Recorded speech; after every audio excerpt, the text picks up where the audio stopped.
Hey everyone, and welcome to this deep dive. Glad to be here. Today we're tackling a really tough, really important topic. Definitely. Child sex trafficking. Right. And how survivors heal. Yeah. We're basing this deep dive on an interview with Gloria Masters. Okay. She's a survivor turned advocate, and she shares her story, her insights. It's powerful stuff. And, she reveals something pretty shocking right off the bat. Cool. Most kids who are sex trafficked, they sleep in their own beds at night. Wow. That really changes how you think about it, huh? Like, you always picture, some stranger snatching a kid. Right. But Gloria's story shows it's often way more insidious, closer to home, family, community, that kind of thing. Yeah. So let's talk about Gloria's experience. Okay. She was born into a family where she believes child sex trafficking was like the norm across generations.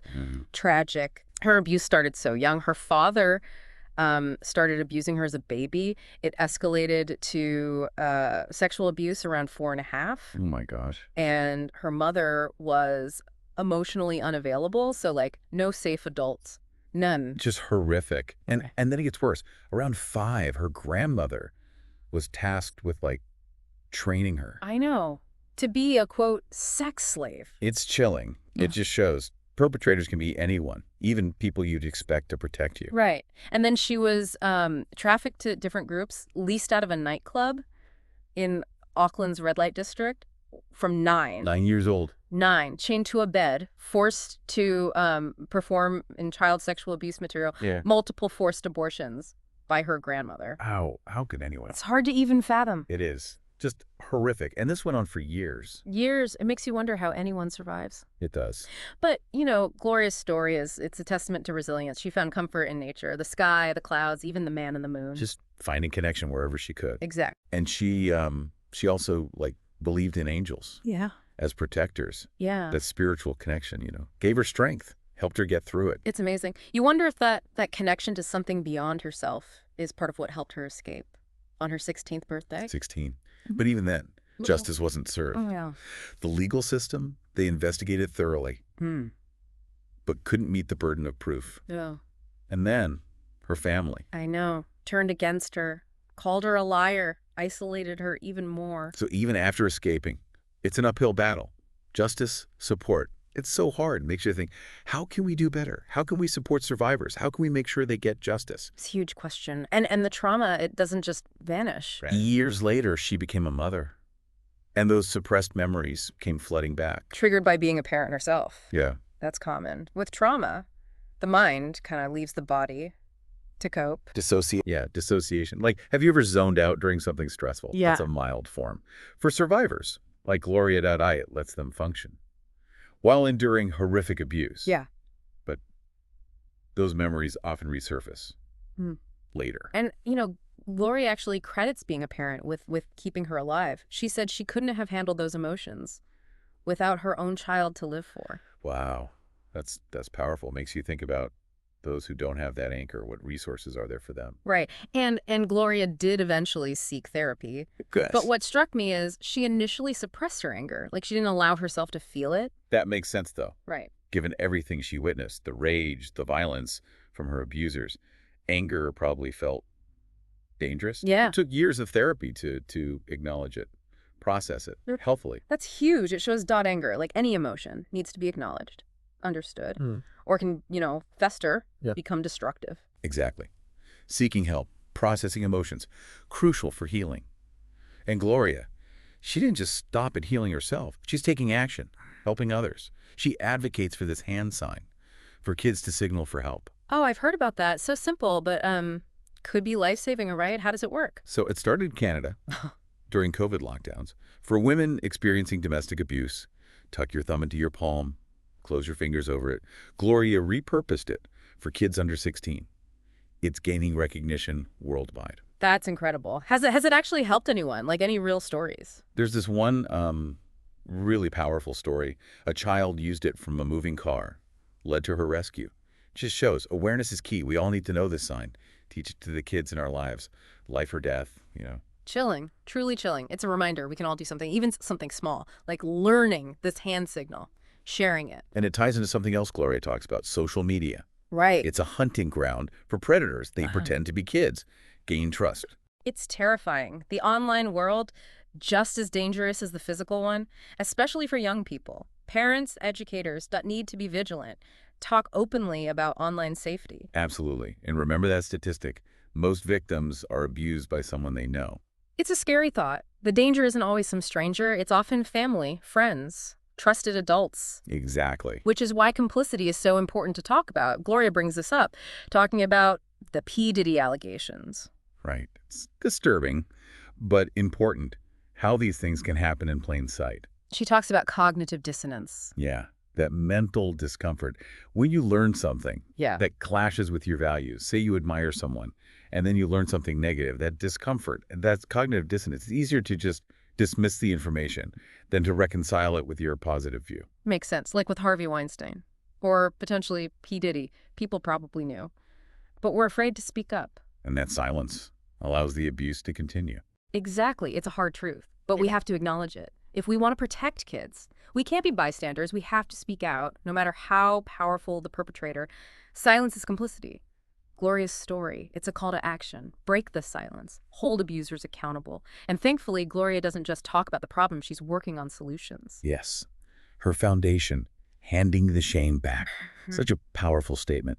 And her book, Keeping Kids Safe. That title gets right to the heart of it. Empowering survivors, educating parents. What kind of advice does she give? Practical stuff, like creating a secret emoji code with kids to signal danger without alerting the abuser. Smart, so smart. Gives kids a way to communicate safely. Shows we can all do something. Even small, practical actions. What else? What else has she done to, empower survivors, help them heal?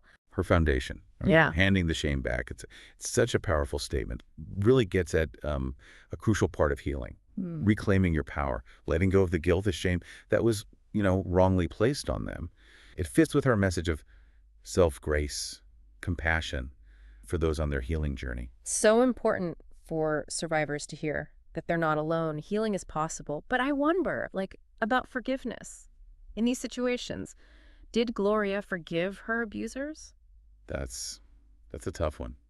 No easy answers there. Yeah. She talks about, grappling with so much anger, pain, before even considering forgiveness. Makes sense. Forgiveness wouldn't be the first thing on your mind. Survival mode for so long, just getting through each day. Right. And forgiveness, it's personal. It's not about, condoning what happened. It's about releasing that burden, the anger, the resentment. So did she reach that point? She came to a place of understanding, recognizing her abusers were products of their own trauma, dysfunction. That's profound. Doesn't excuse their actions, but adds another layer. Hurt people, right? Breaking the cycle means addressing those root causes. Like untangling a knot of pain. Yeah. Passed down through generations. Exactly. And while she doesn't explicitly say whether she forgave them, she emphasizes self-compassion, letting go of the shame that never belonged to her. Powerful. So powerful. For survivors, healing. It's about taking back your power, releasing that guilt, that shame, focusing on yourself, your well-being. Forgiveness, if comes. Yeah. It's a result of that, not a requirement. That's a good perspective for all of us, really, not just survivors. Being kind to ourselves. Absolutely. And speaking of kindness, I was struck by how she defines a fulfilled life. Finding joy in everyday moments, even the silly ones, connecting with your inner child. That's beautiful. After all she's been through, happiness isn't a destination, right? It's a way of being. Choosing to focus on the good, savoring those moments, nurturing that childlike wonder. Something we can all work on, no matter what. For sure. And she talks about authenticity, too, being true to yourself. Key to a fulfilled life, I think. Living in alignment with your values, chasing your passions, expressing yourself. Shedding the masks we wear, embracing ourselves, imperfections and all. A journey, not a destination. Continuous self-discovery. Growth. There's this moment in the interview where she's asked, what advice would you give your younger self? Her answer, that was so moving. She calls her younger self a hero, reassures her that the abusers, they couldn't crush her spirit, hope, validation, their strength. It's remarkable. They all need to hear that sometimes, right? Our spirit's stronger than we realize. We can overcome even the toughest experiences. Speaking of which, what really stood out to you? What Gloria's story, what resonated? For me, it was the finding strength within, no safe adult. She learned to rely on herself, nature, her belief in something bigger. Resilience. finding hope in the darkest places. And it shows how important we are in providing safety, support for others, especially kids, experiencing abuse, being that safe haven, listening ear, source of strength. We all have a role to play, breaking the cycle, being informed, speaking out, supporting organizations like Gloria's Foundation, or just being there for someone. Every action counts. I agree completely. She also shares some profound thoughts on God, love, the purpose of life. She sees God, or source, as something inside us, not external. Interesting. Like we have the power to access our own wisdom, strength, guidance. Cultivating that connection to our higher selves. Her definition of love, it's beautiful, a feeling of light, joy, available to everyone, not just romantic love, connection. Compassion, love, a powerful force, healing, transformation, connects us, uplifts us, inspires us. And then the purpose of life, so simple but profound. To be who you are, live your purpose, embrace your gifts, make a positive impact. We all have something to offer, living authentically, pursuing our passions, finding fulfillment, meaning. Finding that spark, letting it shine. It's wow. Inspiring to hear someone who's been through so much talk about purpose, joy, with such conviction. Gloria's story, it's really something.